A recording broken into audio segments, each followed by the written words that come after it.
Un loup a surpris tout le monde en faisant irruption dans une messe. Au début, il semblait simplement demander de l'aide au prêtre local. En suivant l'animal dans la forêt, ils ont trouvé quelque chose qui choquerait tout le monde. La sensibilité des animaux et des humains peut faire bouger le monde. Avant d'écouter cette histoire à couper le souffle, n'oubliez pas de vous abonner à la chaîne. La pleine lune planait au-dessus du petit village de Saint-Laurent-sur-Loire, niché dans les collines de la Bourgogne. Le silence de la nuit n'était brisé que par le doux bruissement des feuilles et le ululement occasionnel d'une chouette. Le père François marchait lentement pour regagner sa modeste paroisse après une visite tardive à un paroissien malade. Ses pas résonnaient sur les rues pavées, tandis qu'il réfléchissait aux défis auxquels sa communauté était confrontée. Le village, autrefois prospère, luttait maintenant contre l'exode rural et le vieillissement de sa population. François, à 45 ans, se considérait encore jeune pour un curé, mais il sentait le poids de la responsabilité sur ses épaules. Il passa la main dans ses cheveux grisonnants, se souvenant de son arrivée à Saint-Laurent-sur-Loire 10 ans auparavant, plein d'idéaux et d'espoir. En s'approchant de l'église, un mouvement dans les ombres attira son attention. Instinctivement, il accéléra le pas, son cœur s'emballant. La silhouette émergea de l'obscurité et François se figea. Un loup imposant se tenait à quelques mètres de lui, ses yeux ambrés brillant à la lueur de la lune.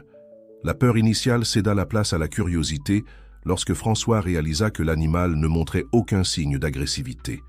Au contraire, le loup semblait anxieux, faisant des allers-retours, regardant le prêtre puis en direction de la forêt. « Que veux-tu, mon ami ?» murmura François, surpris par son propre calme. Le loup fit quelques pas en direction de la forêt, s'arrêta et regarda en arrière, comme s'il invitait le prêtre à le suivre. François hésita. Sa raison lui disait d'ignorer l'animal et d'entrer dans la sécurité de l'église. Mais quelque chose dans son cœur, une voix qu'il associait souvent à sa vocation, le poussait à suivre. Avec un profond soupir, il fit le signe de croix et commença à marcher dans la direction indiquée par le loup. À mesure qu'il s'enfonçait dans la forêt, François se rappela son enfance dans la ferme de ses parents, où il aidait souvent des animaux blessés. Ce souvenir le réconforta tandis qu'il suivait le loup entre les arbres, la lumière de la lune filtrant à travers les feuilles et créant une mosaïque d'ombre sur le sol de la forêt.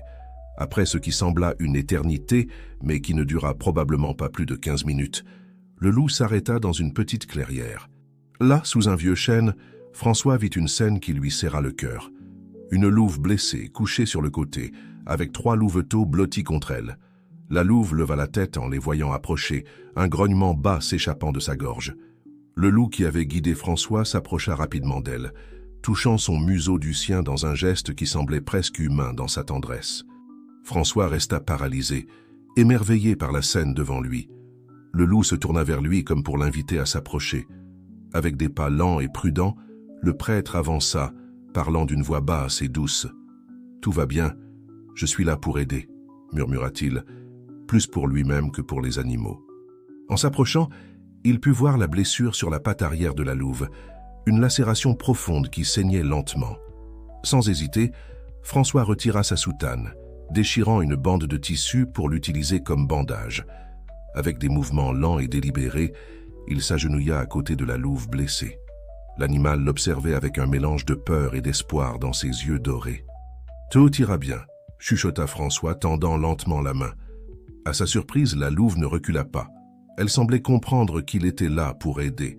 Pendant qu'il nettoyait et bandait la blessure, François se trouva plongé dans une expérience presque mystique. Là, au cœur de la forêt, sous le regard attentif de la lune et des étoiles, il ressentait une connexion profonde avec ces créatures, un lien qui transcendait les barrières entre les espèces. Les louveteaux, curieux, s'approchèrent, reniflant ses mains pendant qu'il travaillait. Le loup mâle montait la garde, alternant son regard entre François et la forêt environnante. Lorsqu'il eut terminé le pansement improvisé, François s'éloigna un peu, observant la famille de loups. La louve essaya de se lever, mais elle était encore faible. Le mâle se coucha à côté d'elle, léchant doucement son visage. C'est à ce moment que François entendit des voix distantes et l'aboiement de chiens. Son cœur s'emballa en reconnaissant les sons. Des chasseurs. Ils s'approchèrent de la clairière. En un instant, François prit une décision. Il ne pouvait pas permettre que cette famille soit découverte dans un état aussi vulnérable. Avec une détermination renouvelée, il se leva, prêt à protéger ces créatures qui, inexplicablement, lui avaient fait confiance. « Restez ici », murmura-t-il au loup, sachant que d'une certaine manière, il comprenait. « Je vais les éloigner. » D'un pas rapide, François se dirigea vers les voies. Son esprit courait, cherchant les mots justes pour convaincre les chasseurs de s'éloigner sans éveiller les soupçons. Il savait que cette nuit changerait non seulement le destin de cette famille de loups, mais aussi le sien, et peut-être celui de tout le village de Saint-Laurent-sur-Loire. Tout en marchant, François réfléchissait à la signification de cette rencontre improbable. C'était comme si saint François d'Assise lui-même avait guidé ses pas cette nuit, lui rappelant la sainteté de toute la création de Dieu. Fort de cette inspiration, il se prépara à affronter le défi qui s'approchait, déterminé à protéger la vie sous toutes ses formes. Les voix des chasseurs devenaient plus fortes à chaque pas. François respira profondément, invoquant tout son courage et sa foi. Ce qui allait se passer ensuite définirait non seulement le destin des loups, mais mettrait également à l'épreuve la compassion et la compréhension de sa communauté. Avec une dernière prière silencieuse, il émergea des ombres de la forêt, prêt à intercéder au nom de ces nouvelles et improbables ouailles. François émergea de la végétation dense, son cœur battant la chamade, tandis qu'il se retrouvait face à un groupe de 5 hommes, tous armés et accompagnés de chiens de chasse agités. La lumière de leurs lampes de poche perçait l'obscurité de la forêt, créant des ombres dansantes sur les arbres alentours. « Père François » s'exclama Jean-Pierre, le boucher du village, surpris de voir le prêtre surgir des ombres. « Que faites-vous ici à cette heure de la nuit ?» François prit une profonde inspiration, cherchant les mots qui pourraient dissuader les chasseurs sans révéler la présence des loups. « Bonsoir, mes amis » commença-t-il, sa voix calme masquant l'anxiété qu'il ressentait. « Je faisais une promenade nocturne pour me vider l'esprit quand je vous ai entendu approcher. Qu'est-ce qui vous amène dans la forêt si tard ?» Marc, un jeune fermier connu pour son tempérament impulsif, fit un pas en avant. « Des loups, mon père. On en a aperçu une paire près des fermes hier. On ne peut pas risquer qu'ils s'attaquent à notre bétail ou, Dieu nous en garde, à nos enfants. » François sentit son cœur se serrer.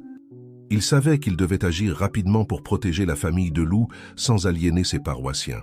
« Je comprends votre inquiétude, Marc, » dit-il doucement, « mais peut-être y a-t-il une meilleure façon de gérer cela que la violence. » Jean-Pierre fronça les sourcils. « Avec tout le respect que je vous dois, mon père, vous ne comprenez pas. Ces animaux sont une menace pour notre communauté. »« Je comprends plus que vous ne l'imaginez, » répondit François, sa voix prenant une note d'autorité. « Avant de devenir prêtre, je travaillais avec mon oncle vétérinaire. J'ai beaucoup appris sur les animaux, y compris les prédateurs comme les loups.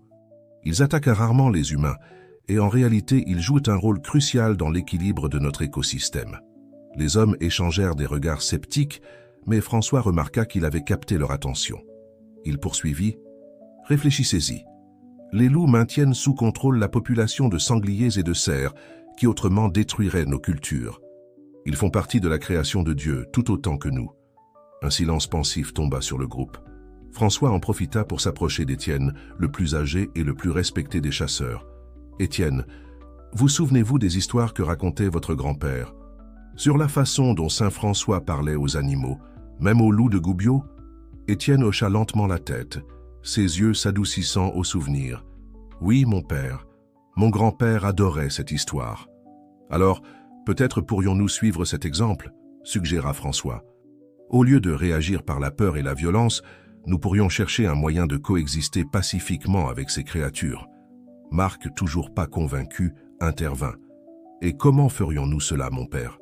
Parler aux loups comme saint François ?» François sourit gentiment. « Pas exactement, Marc, mais nous pouvons prendre des mesures pour protéger notre bétail sans nuire aux loups. De meilleures clôtures, des chiens de berger bien dressés, même des dispositifs sonores qui les éloigneraient des fermes.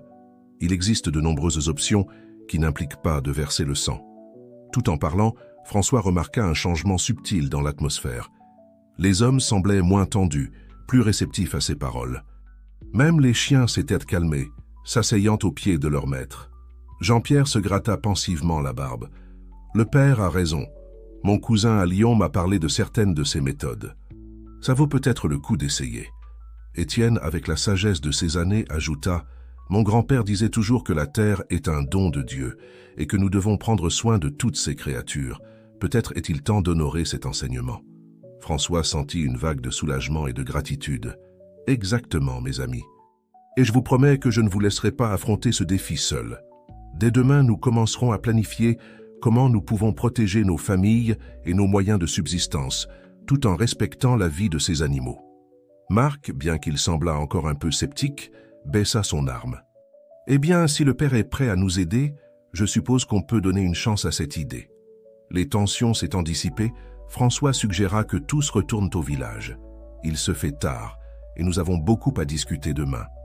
Que diriez-vous de nous retrouver après la messe pour commencer à planifier? Les hommes acquiescèrent, et bientôt le groupe se dirigeait vers Saint-Laurent-sur-Loire. François resta en arrière, prétextant vouloir offrir une prière de remerciement pour la sagesse et la compassion de ses paroissiens. Dès que les lumières des lampes de poche disparurent entre les arbres, François courut vers la clairière où il avait laissé les loups. À son grand soulagement, la famille était toujours là, la louve blessée le regardant avec ce qui semblait être de la gratitude dans ses yeux dorés. « Vous êtes en sécurité pour l'instant, » chuchota François, s'agenouillant à côté d'eux. « Mais nous avons beaucoup de travail devant nous. » Tout en examinant le pansement de la louve, François réfléchissait aux événements de la nuit. Il savait que convaincre tout le village ne serait pas facile, mais ce qui s'était passé avec les chasseurs lui donnait de l'espoir. Peut-être que, tout comme saint François avait transformé le loup de Gubbio d'une menace redoutée en un gardien respecté de la ville, il pourrait aider à transformer la relation entre Saint-Laurent-sur-Loire et ses voisins lupins. Le loup mâle s'approcha, touchant doucement le bras de François avec son museau. Le prêtre sourit, sentant une connexion profonde avec ces animaux qui, quelques heures auparavant, auraient été considérés comme des ennemis. « Nous allons y arriver », promit François, tant au loup qu'à lui-même. Ensemble, nous trouverons un chemin.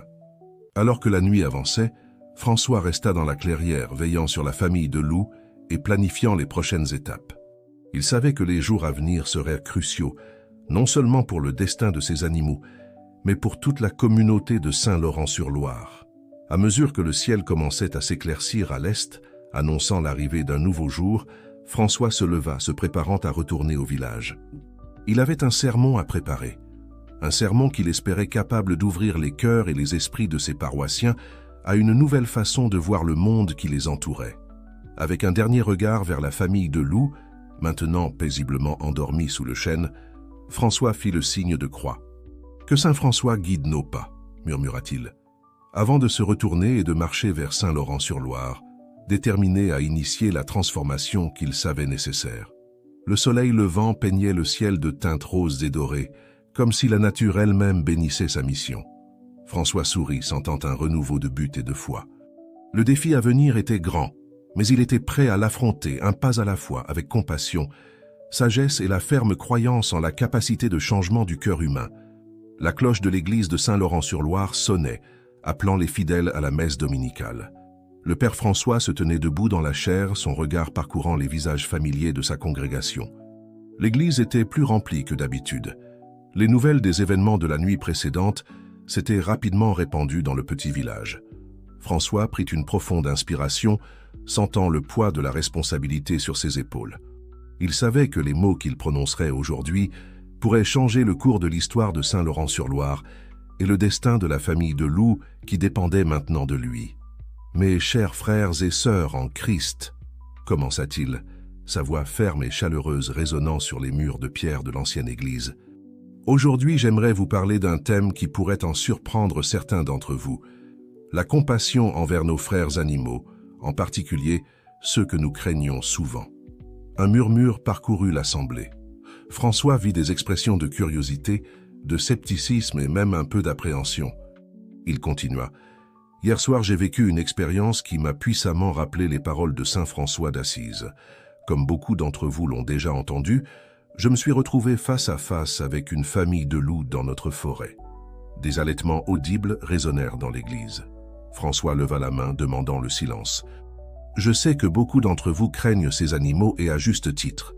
Mais ce que j'ai vu hier soir n'étaient pas des créatures féroces et assoiffées de sang.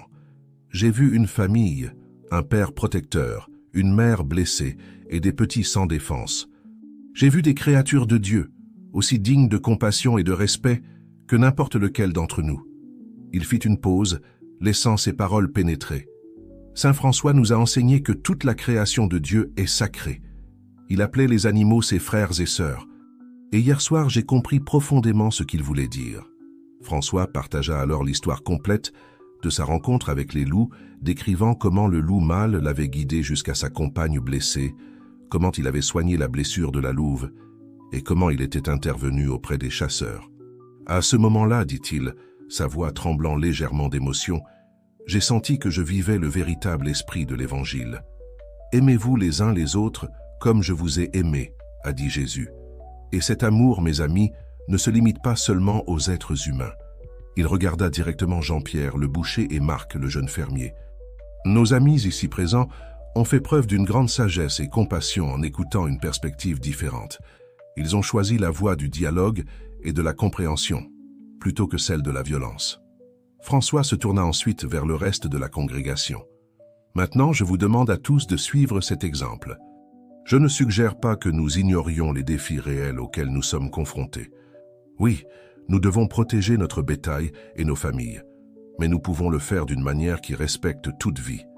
Il exposa alors son plan pour une coexistence pacifique avec les loups, de meilleures clôtures, des chiens de berger, des dispositifs sonores, et plus important encore, ajouta-t-il, nous devons nous éduquer nous-mêmes et nos enfants. Plus nous comprendrons ces animaux, moins nous les craindrons. Au fur et à mesure que François parlait, il pouvait voir les expressions changer. Certains semblaient encore sceptiques, mais beaucoup d'autres montraient des signes d'intérêt et même d'enthousiasme. Souvenez-vous, conclut-il, Saint François n'a pas seulement parlé au loup de Gubbio, il a transformé la relation entre l'animal et toute la ville. Le loup, autrefois craint, est devenu un gardien aimé. Imaginez ce que nous pourrions accomplir si nous suivions cet exemple. Lorsque la messe se termina, l'église bourdonnait de discussions animées. François resta à la porte, conversant avec les paroissiens qui sortaient. Certains exprimèrent des inquiétudes, mais beaucoup d'autres offrirent leur soutien et même des idées pour le plan. Marie, l'institutrice de l'école locale, s'approcha, les yeux brillants d'enthousiasme. « Mon père, que diriez-vous d'inclure des cours sur la vie sauvage dans notre programme?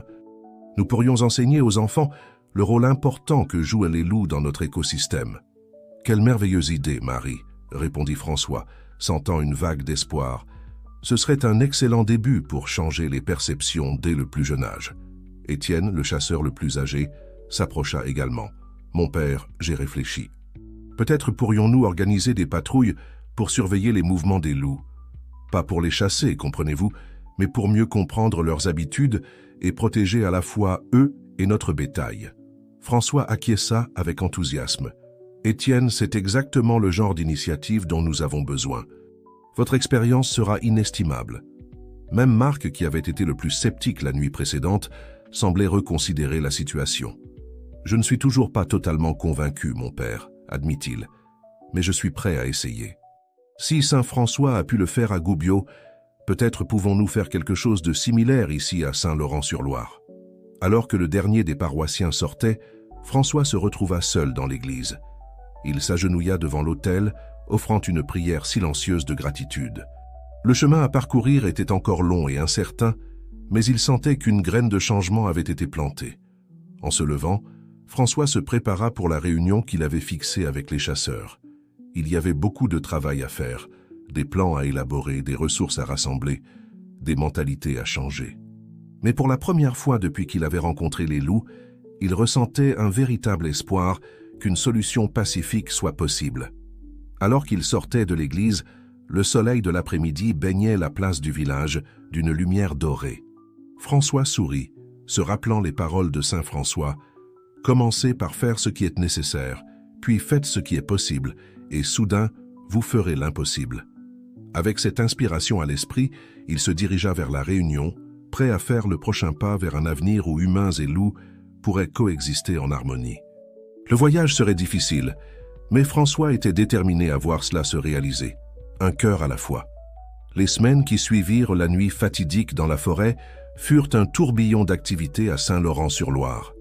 Le père François avait à peine le temps de respirer entre les réunions avec les agriculteurs, les sessions de planification avec les dirigeants de la communauté et les visites régulières à la famille de loups dans la forêt. La louve blessée, que François avait affectueusement surnommée Luna, se remettait bien. Ces visites nocturnes pour changer les pansements étaient devenues un rituel qu'il attendait avec impatience. Dans ces moments-là, François ressentait une connexion profonde avec la nature, réaffirmant sa conviction qu'ils étaient sur la bonne voie. Cependant, tout n'était pas rose. Malgré le soutien initial de nombreux villageois, François rencontrait la résistance d'un groupe vocal de sceptiques. Le plus éminent d'entre eux était Victor, le maire de Saint-Laurent-sur-Loire. « Mon père, avec tout le respect que je vous dois, » argumenta Victor lors d'une réunion animée du conseil municipal, « vous placez la sécurité d'animaux sauvages au-dessus du bien-être de notre communauté. Nous ne pouvons pas nous permettre de risquer nos vies et nos moyens de subsistance pour quelques loups. » François garda son calme, bien qu'il sentît son cœur s'accélérer. « Monsieur le maire, je comprends vos préoccupations, mais nous ne choisissons pas entre les loups et les gens. Nous cherchons une solution qui profite à tous. Les méthodes que nous avons proposées montrent déjà des résultats positifs. C'était vrai. Les nouvelles clôtures et les chiens de berger fournis par une ONG de conservation avaient considérablement réduit les attaques contre le bétail. Les agriculteurs signalaient moins de dégâts à leur culture, car les loups maintenaient sous contrôle la population de sangliers et de cerfs. Marie, l'institutrice, se leva pour soutenir François. Les enfants adorent les nouveaux cours sur la vie sauvage. Ils développent une véritable appréciation de la nature. C'est un investissement dans l'avenir de notre communauté. Victor renifla, pas convaincu. Et le tourisme? Qui voudra visiter un village plein de loups? C'est alors que Jean-Pierre, le boucher, surprit tout le monde avec une idée inattendue. En fait, monsieur le maire, je pense que nous pourrions utiliser cela à notre avantage. Et si nous transformions Saint-Laurent-sur-Loire en une destination d'écotourisme? Un murmure d'intérêt parcourut la salle. François regarda Jean-Pierre avec un mélange de surprise et de gratitude. Jean-Pierre continua, gagnant en confiance. « Pensez-y. Nous pourrions offrir des visites guidées pour l'observation des loups, des cours sur la conservation, des expériences authentiques de la vie rurale française. Il y a beaucoup de gens dans le monde qui paieraient cher pour cela. » L'idée fit mouche. Bientôt, la salle bourdonnait de discussions animées sur les possibilités. Même Victor semblait intrigué, bien que toujours sceptique. François observait, émerveillé par la façon dont les choses se déroulaient. Il ne pouvait s'empêcher de penser qu'il y avait quelque chose de presque miraculeux dans la façon dont la communauté se rassemblait autour de cette cause. Après la réunion, alors qu'il retournait à l'église, François fut abordé par Sophie, une jeune biologiste qui était récemment revenue à Saint-Laurent-sur-Loire après des années d'études à l'étranger. « Mon père, dit-elle, les yeux brillants d'enthousiasme, je veux aider. J'ai de l'expérience dans la recherche de terrain sur les prédateurs. Je peux aider à surveiller les loups, à éduquer la communauté sur leur comportement.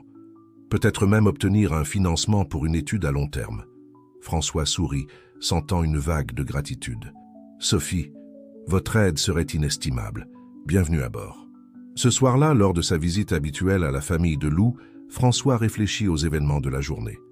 Il observa Luna, maintenant presque complètement rétablie, jouant avec ses louveteaux.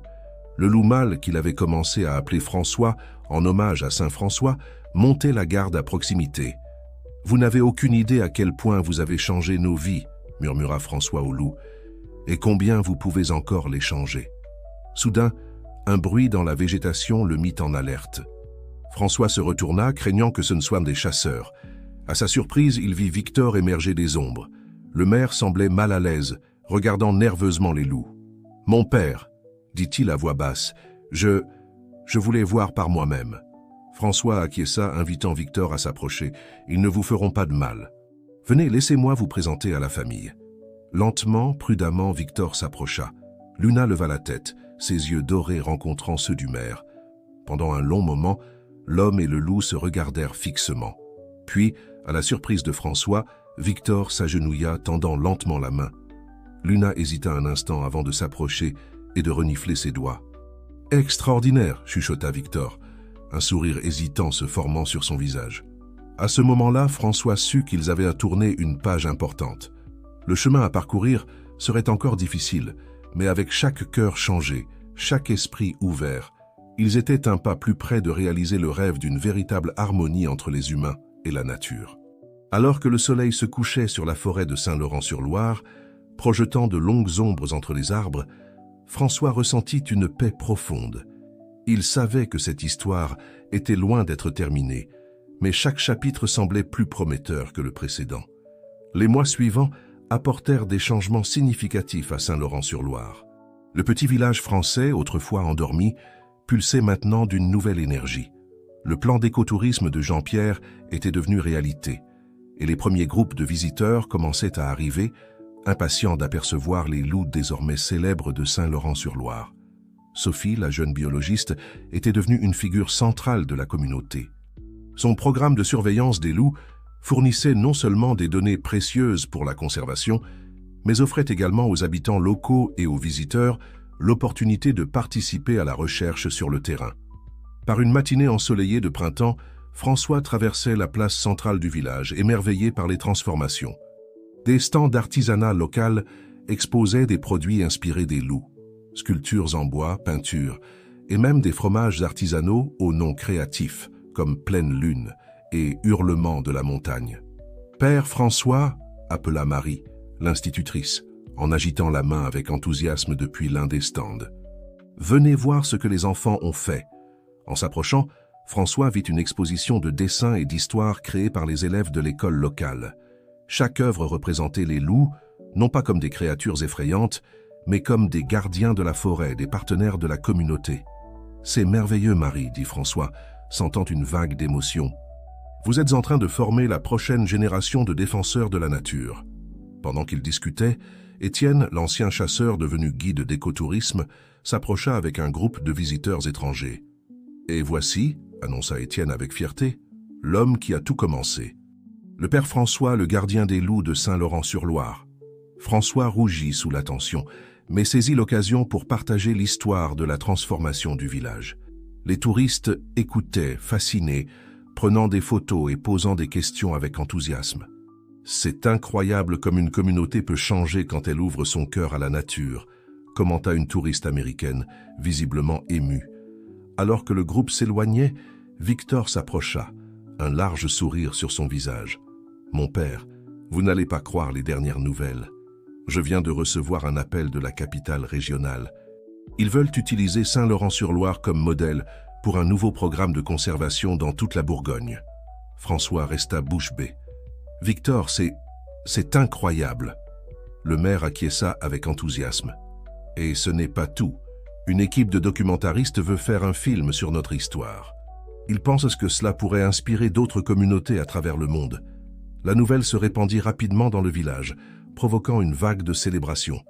Ce soir-là, une fête improvisée s'empara de la place. La musique, la danse et les rires emplissaient l'air, tandis que les habitants et les visiteurs célébraient ensemble.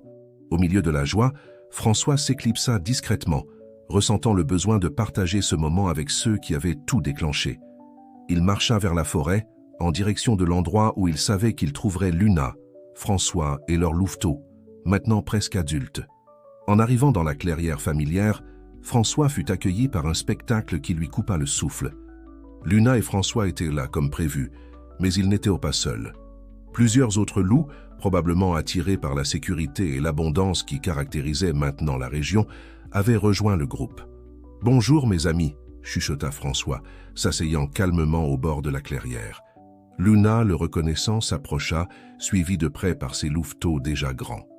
Elle toucha doucement la main de François avec son museau, un geste qui le remplissait toujours d'admiration. « Vous n'avez aucune idée de ce que vous avez déclenché, » dit-il doucement, caressant la fourrure douce de Luna. « Ou peut-être que si. Qui sait quelle sagesse ancienne vous portez ?»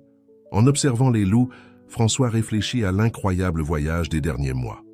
La peur s'était transformée en respect, l'ignorance en compréhension, et un petit village français était devenu un phare d'espoir pour la coexistence entre les humains et la vie sauvage. Soudain, l'un des loups leva la tête et poussa un long hurlement mélodieux. Un par un, les autres se joignirent à lui, créant une symphonie sauvage qui résonna dans la forêt. François ferma les yeux, laissant la musique primitive l'envelopper. À ce moment-là, il ressentit une connexion profonde non seulement avec les loups, mais avec toute la création. C'était comme si Saint François lui-même était là, souriant d'approbation. Lorsque le dernier hurlement se dissipa dans l'air de la nuit, François ouvrit les yeux, une nouvelle détermination brillant dans son regard. Il savait que le travail était loin d'être terminé. Il y aurait de nouveaux défis, de nouveaux obstacles à surmonter. Mais en regardant Luna et sa famille grandissante, la forêt luxuriante qui les entourait et en pensant à la communauté transformée qui l'attendait au village, il savait qu'ils étaient sur la bonne voie. « Merci », chuchota-t-il, non seulement au loup, mais à l'univers, pour cette leçon d'amour, de compassion et d'interconnexion. En se levant, François fit le signe de la croix, bénissant silencieusement ses amis lupins avant de se retourner pour regagner le village. Le son lointain de la célébration l'appelait, lui rappelant que cette histoire de transformation appartenait à eux tous, loups, humains et la terre elle-même qu'ils partageaient. Le succès de Saint-Laurent-sur-Loire ne passa pas inaperçu. À mesure que la nouvelle de la transformation du village se répandait, des visiteurs de tous les coins du monde commencèrent à affluer, impatients d'être témoins du miracle de la coexistence entre humains et loups. Parmi ces visiteurs se trouvait Élodie Rousseau, une célèbre journaliste environnementale de Paris. Son arrivée provoqua un émoi dans la paisible communauté. « Père François », l'aborda Élodie après la messe du dimanche, ses yeux brillants de curiosité, « je suis venu pour raconter l'histoire de Saint-Laurent-sur-Loire au monde. Comment avez-vous réussi cette transformation extraordinaire ?» François sourit, se remémorant le voyage. « Ce n'a pas été facile, Élodie. Cela a commencé par un acte de compassion et s'est transformé en quelque chose de plus grand que ce que n'importe lequel d'entre nous aurait pu imaginer. » Dans les jours qui suivirent, Élodie s'immergea dans la vie du village. Elle accompagna Étienne lors de visites d'écotourisme, observa les cours de Marie sur la conservation et passa des heures à discuter avec les habitants. Un après-midi, alors qu'elle marchait avec Sophie lors d'une de ses expéditions de surveillance, Élodie fit une observation perspicace. « Vous savez, le plus impressionnant n'est pas seulement les loups, mais la façon dont cela a changé les gens. Vous avez créé un modèle de communauté durable. » Sophie acquiesça avec enthousiasme. « C'est vrai. Nos méthodes agricoles ont changé pour devenir plus respectueuses de la faune. Nous utilisons moins de pesticides, nous plantons des corridors écologiques. Et le meilleur, c'est que notre production a augmenté. » Le reportage d'Élodie, une fois publié, fit sensation. Le miracle de Saint-Laurent-sur-Loire, comment les loups ont sauvé un village, devint viral du jour au lendemain. Soudainement, la petite communauté se retrouva sous les feux des projecteurs mondiaux. L'impact fut immédiat et écrasant. Des politiciens de toute la France commencèrent à visiter Saint-Laurent-sur-Loire, impatients d'apprendre et de reproduire son succès. Des ONG environnementales proposèrent des partenariats et des financements. Des universités suggérèrent des programmes de recherche. Au milieu de ce tourbillon, François s'efforçait de maintenir l'équilibre. Il craignait que l'afflux soudain d'attention et d'argent ne corrompe l'esprit de ce qu'ils avaient construit. Un soir, alors qu'il traversait la place maintenant animée, il entendit une discussion animée. Victor était assis à une table de café avec un groupe d'hommes d'affaires à l'allure imposante. « Une station de ski de luxe serait parfaite », disait l'un d'eux avec enthousiasme. « Nous pourrions attirer des touristes haut de gamme, vraiment capitaliser sur cette histoire de loup. » François sentit son cœur se serrer. C'était exactement le type de développement qu'il redoutait. Cependant, avant qu'il ne puisse intervenir, ce fut Victor qui prit la parole. « J'apprécie votre proposition, messieurs, mais je crains qu'elle ne soit pas compatible avec les valeurs de Saint-Laurent-sur-Loire. Notre priorité est l'équilibre entre la communauté et la nature, pas le profit maximal. » François ne put s'empêcher de sourire de fierté. Victor avait vraiment embrassé la vision qu'il partageait.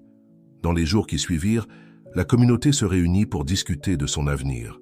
Lors d'une assemblée sur la place centrale, des habitants de tous âges partagèrent leurs idées et leurs préoccupations.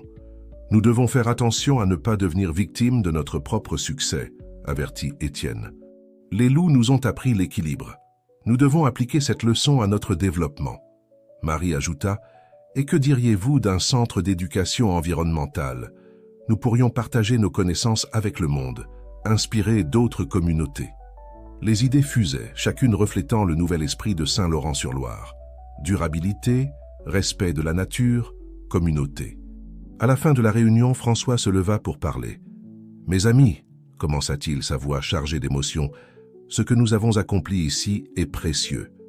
il ne s'agit pas seulement de loups ou de tourisme. Il s'agit de redécouvrir notre connexion avec la création de Dieu, de vivre en harmonie avec la nature et les uns avec les autres. Il fit une pause, regardant les visages attentifs autour de lui. Nous avons l'opportunité d'être un phare d'espoir dans un monde qui en a désespérément besoin. Avançons avec sagesse, en nous rappelant toujours les leçons que nos amis lupins nous ont enseignées. Un murmure d'approbation parcourut la foule. Il y avait un sentiment palpable de but partagé, d'être au bord de quelque chose de vraiment significatif. Ce soir-là, après la réunion, François fit sa promenade habituelle jusqu'à la forêt. Il trouva Luna et sa famille dans la clairière familière. Alors qu'il s'asseyait parmi les loups, partageant le silence de la nuit, il réfléchit au chemin à venir. Saint-Laurent-sur-Loire était en train de changer le monde, un cœur à la fois. Et bien que les défis soient grands, François savait qu'avec compassion, sagesse et guidance divine, il trouverait la bonne voie. Le hurlement lointain d'un loup résonna dans la forêt, comme un appel vers l'avenir. François sourit, se sentant prêt pour ce qui allait suivre. Le voyage continuait et il avait hâte de voir où il les mènerait. L'année qui suivit le reportage d'Élodie fut intense pour Saint-Laurent-sur-Loire. Le village devint un laboratoire vivant de durabilité et de coexistence, attirant chercheurs, environnementalistes et leaders communautaires du monde entier. Le centre d'éducation environnementale, imaginé par Marie, devint réalité. Une ancienne grange fut rénovée, transformée en un espace moderne et accueillant, où les visiteurs pouvaient apprendre l'écologie, la conservation et le délicat équilibre entre développement humain et préservation de la nature. Par une matinée ensoleillée d'automne, François observait avec fierté un groupe d'étudiants d'une université américaine participant à un cours pratique sur la restauration des habitats.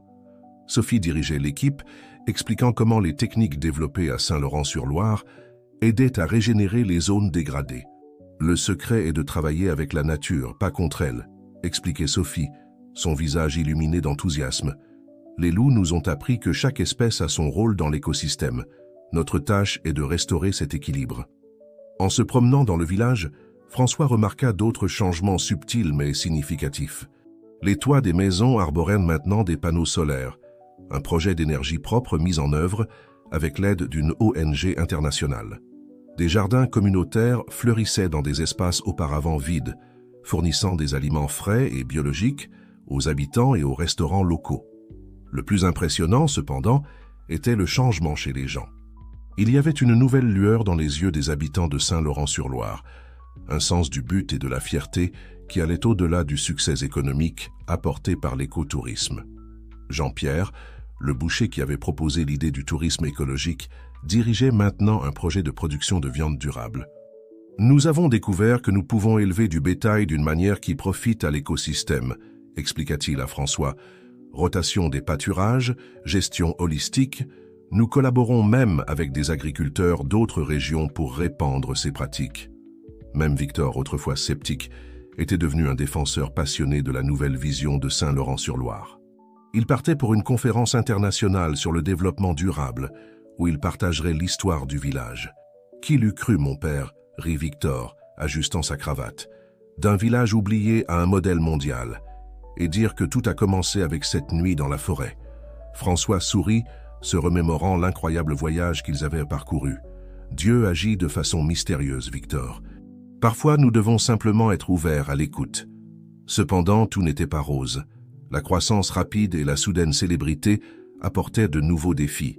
Certains habitants plus âgés se plaignaient des changements, sentant que le village perdait son identité traditionnelle. D'autres craignaient que l'afflux de visiteurs ne perturbe le délicat équilibre qu'ils avaient atteint avec la nature.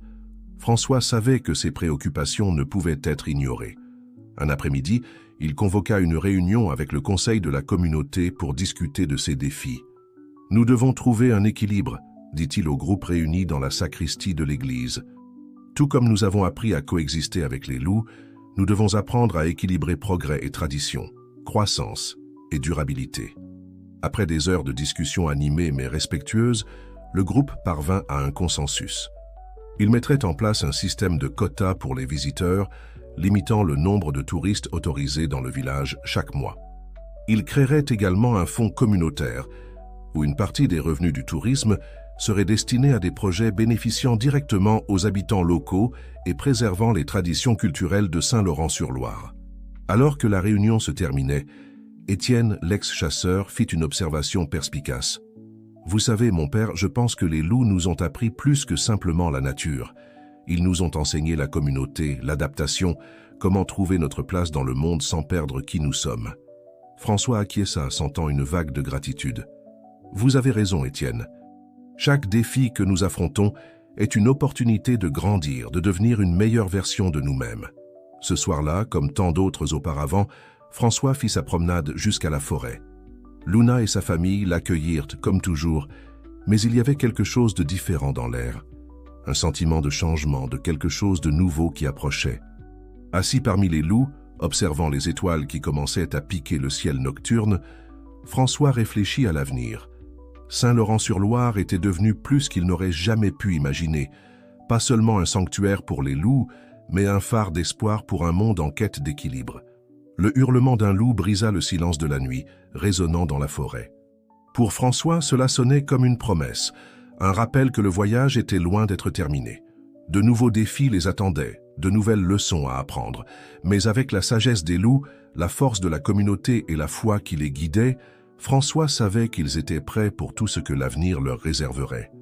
L'histoire de Saint-Laurent-sur-Loire, réalisa-t-il, ne faisait que commencer. 5 ans s'étaient écoulés depuis cette nuit fatidique dans la forêt. Saint-Laurent-sur-Loire, autrefois un village oublié dans les collines de Bourgogne, était maintenant connu dans le monde entier comme un modèle de coexistence harmonieuse entre les humains et la nature. Par une matinée ensoleillée de printemps, François marchait sur la place centrale, observant les préparatifs d'un événement spécial. Des bannières colorées décorèrent les façades des maisons et l'air était chargé d'expectatives. « Mon père, Père François !» appela une voix familière. C'était Marie, courant vers lui avec un sourire radieux. Les premiers invités arrivent déjà pour le symposium. Le symposium international sur la conservation et le développement durable était le plus grand événement jamais organisé à Saint-Laurent-sur-Loire. Des représentants de communautés du monde entier étaient venus pour apprendre de l'expérience du village et partager leurs propres histoires de transformation. Tandis que François aidait à mettre la touche finale à l'estrade improvisée sur la place, il ne put s'empêcher de réfléchir à l'incroyable voyage qui les avait amenés jusqu'ici. La matinée avança, et la place fut bientôt remplie de visiteurs de tous les coins du globe. Il y avait des leaders indigènes d'Amazonie, des conservationnistes d'Afrique, des experts en développement d'Asie, tous unis par le désir de créer un monde plus équilibré et durable. Victor, maintenant un orateur confiant et passionné, ouvrit le symposium. « Bienvenue à Saint-Laurent-sur-Loire.